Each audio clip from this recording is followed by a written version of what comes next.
Hello guys and welcome back to one more episode of puppetry. एक और real life episode में आपका स्वागत है। आज मैं आपको एक ऐसी कहानी सुनाने जा रहा हूँ जो सिर्फ एक लड़की की नहीं, हर एक उस इंसान की है जिन्होंने गलत वक्त पे गलत लोगों पर भरोसा करा। ये कहानी है पलक की। उस टाइम पर पलक सिर्फ 14 साल की थी। हाँ, ये वही एज होती है जिसमें इंसान को अपनी लाइफ में सब कुछ अचीव करना होता है। रिलेशनशिप भी चाहिए, प्यार भी चाहिए, पैसा भी चाहिए, गोल्स भी अचीव करने हैं, सब कुछ था।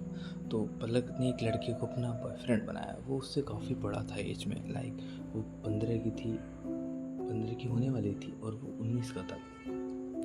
अक्सर वो मिलते रहते थे, उनका डेली रूटीन बन गया था। डेली मिलना जुलना, खाना खाना, डिनर करना, वॉक करना, पार्क में बैठना, ये सब उनका डेली रूटीन बन गया था। लेकिन पलक अपनी फैमिली से छुप छुप कर मिलती थी, क्योंकि किसी की भी फैमिली वाले नहीं चाहेंगे कि हमारी बेटी इन सब कामों में पड़े, क्योंकि उसका गोल था। वो अपनी फैमिली से कहती थी कि मेरे को एक नेशनल स्पोर्ट्स प्लेयर बनना है। तो उसके घर वाले कभी उसको नहीं रोकते थे इस काम के लिए। लेकिन वो अपनी स्पोर्ट्स को छोड़कर उस लड़की के साथ मिलने जाती थी, उससे घूमती थी, उसके साथ हर जगह जाती थी।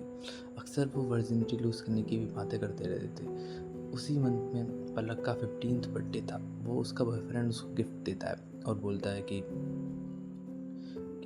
मेरे को रिटर्न गिफ्ट भी चाहिए। तो वो बोलती है पूछो, बताओ क्या चाहिए। तो बोलता है मना तो नहीं करोगी।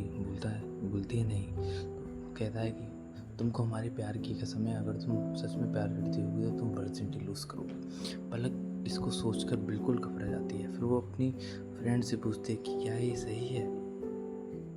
तो पलक की फ्रेंड बोलती है कि अरे तू इतना क्यों घबरा रही है, सब करते हैं, तू ओवर थिंक कर रही है। पलक ने उस पर भरोसा किया और उस दिन हाँ कह दिया। लेकिन उस रात के बाद सब कुछ बदल गया। लड़का रोज़ वही मांगने लगा। पलक का दिल घबरा गया। उसका मन नहीं करता था, क्योंकि वो अपनी फैमिली को सब कुछ बताती थी, लेकिन उसको ये सब अपनी फैमिली से छुपाना पड़ रहा है।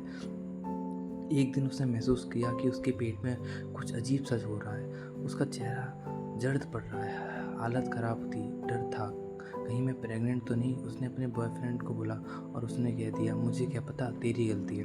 और फिर उसने फ़ोन कट करके मैसेज डाल दिया कि अब मैं तुमको नहीं जानता, तुम मुझे नहीं दी। पलक बिल्कुल अंदर से टूट चुकी थी। उसका सपना स्पोर्ट्स का, नेशनल का, सब कुछ उसके सामने ख़त्म होता हुआ दिख रहा था। वो उस दिन ग्राउंड में बैठ के बहुत बुरी तरह रो रही थी। उसकी फ्रेंड आती है, वो बोलते हैं क्या हो गया। तो वो बोलते हैं कि मैंने ये सब कर लिया। तो वो उसको बहुत डांटती है कि तूने ये सब क्यों कर लिया। फिर वो अपनी माँ के पास ले जाती है। फिर उसकी फ्रेंड की मॉम उसको एक हॉस्पिटल में ले जाती हैं और प्रेगनेंसी टेस्ट कराती हैं। और फिर उसके पास जो रिपोर्ट्स आती हैं वो आती हैं नेगेटिव। उसकी सांस में सांस आती है, लेकिन पलक अंदर से बिल्कुल टूट चुकी थी, बिल्कुल टूट चुकी थी। उसको सब समझ में आ गया था कि उसने अपनी ज़िंदगी की सबसे बड़ी गलती कर दी है। 4 महीने बाद पलक ने अपने मम्मी पापा को सब कुछ बता दिया। उनकी आंखों में आंसू था, पर वो पलक के साथ थे। और उस दिन पलक ने फैसला किया कि अब वो दोबारा कभी भी ऐसा कुछ नहीं करेगी। और उसने सेकेंडरी एब्सटेंस का ऑप्शन चुना, यानी अब जो गलती कर दी वो हो गई, लेकिन जब तक वो इमोशनली मेंटली फिट नहीं हो जाएगी तब तक वो ऐसा कुछ नहीं करेगी। आज पलक एक स्ट्रॉन्ग लड़की है और उसका कहना है अगर कोई कहता है अगर तू प्यार करती है तो ये कर, तो समझ लेना वो प्यार नहीं प्रेशर है। ये थी पलक की कहानी, एक गलती, एक डर और एक ताकत का सफ़र। अगर आप पलक की जगह होते तो क्या करते।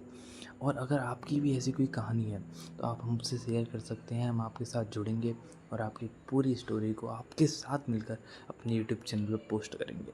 Thank you.